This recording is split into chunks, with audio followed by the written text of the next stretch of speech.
So what's going on here? I mean, I saw the polls. We put these up earlier, and I did them this morning as well.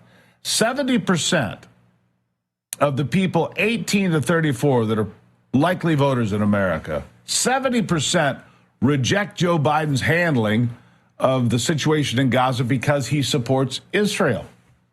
At what point did we start supporting terrorists in this country? At what point did we teach children that it's okay to do this? At what point did we say it was okay to surround the DNC headquarters and try to attack the building with 10 members of Congress inside? When did we say this was okay?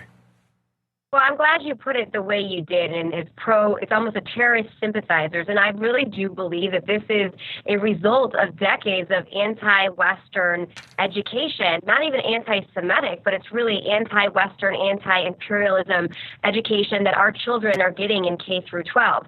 We have reports of, a student in Virginia not being able to have the American flag on their truck because it's a distraction.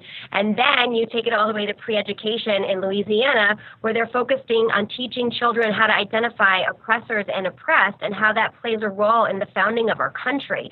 Again, when you consider what the tragedy of what's happened, really we are seeing our public education institutions being weaponized to really prop up radical terrorist-like sympathizers that we're seeing versus understanding the foundation of this country and how it compares to the rest of the world and why these freedoms are so unique. Yeah, this country was founded on Judeo-Christian values that the people that are attacking America and insult America and kneel for the flag and all these other, acts of activism reject. They think America's a terrible place based on racism, all this other nonsense, which is exactly that nonsense. Bridget, how do we change the trajectory here? I mean, we've got to start teaching kids the truth about the fact that there never was a Palestine. There wasn't. You don't have to hate me for it. I'm the messenger.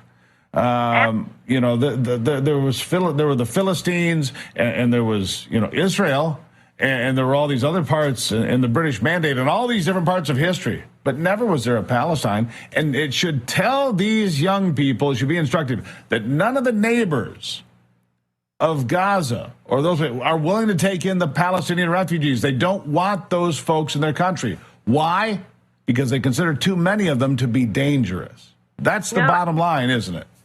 Oh, well, it's so important. Again, it's so important when we talk about what kind of education our children are receiving. We do need to make sure we're teaching our children real, factual, accurate history at an age-appropriate level. Otherwise, they start to follow whatever's happening on social media and then jump at the newest trend to go protest, like you said, and pro-Palestinian and having that they have no concept of how serious they are and what they really mean.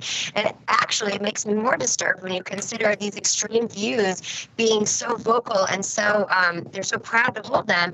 When you consider the current state of affairs at a global level and where America finds itself, we have 2 generations worth of children or young adults now that really have been, again, educated with an anti-American lens. And I fear that we are going to be looking at potential global risk of fighting on 3 different fronts, with the youth of America having no real desire of understanding what the principles of this country are and their willingness to fight. It really creates a true security threat when I consider, and I believe our education institution has put us there.